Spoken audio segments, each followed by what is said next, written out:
Primordial soup. This is from Wikipedia, the free encyclopedia.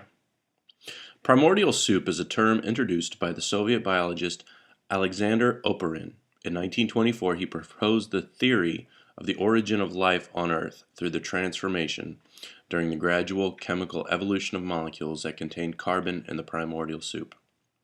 Biochemist Robert Shapiro has summarized the primordial soup theory in Oparin and Haldane's in its mature form as follows. 1. The early Earth, had a chemically reducing atmosphere. 2.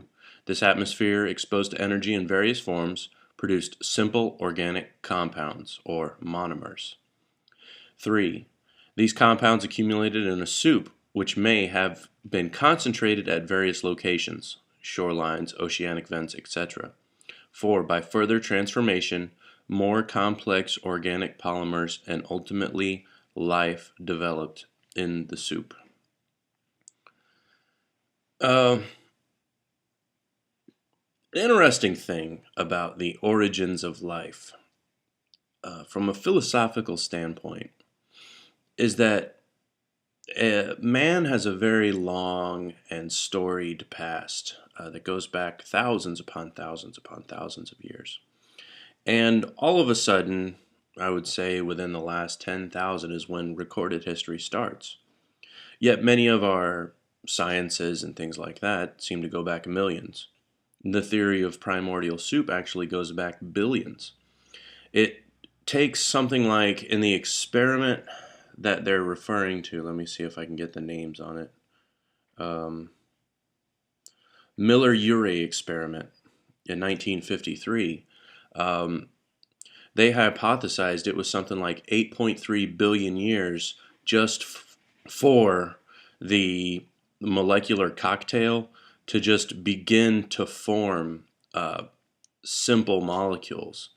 And so that's where its controversy begins, because they sort of have extrapolated and like, oh, here's where we are now, so this must have been in the atmosphere and that must have been in the atmosphere. And I think logically that is somewhat sound.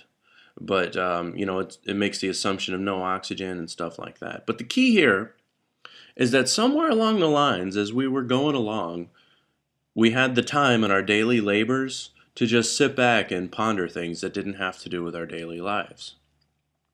Like the origin of life does in fact have a truth to it. It began somewhere. Because we are. We exist, therefore we must have had an inception. So it's one of those things. And there are many varied and interesting theories. And the scientific theories are most interesting. Because you watch them, and they conduct themselves under the guise or the premise of being the logical, even-handed, non-biased point of view. However, when you take certain life and building blocks and then say, okay, well, these building blocks are formed by the atmosphere that has this and that, therefore the Earth's atmosphere must have had these other items. And then they sort of plug in to see how much time it would take. The flaw in the bias is somehow exposed. And we're talking 1923 here. So it was very much a philosophical theory as it started.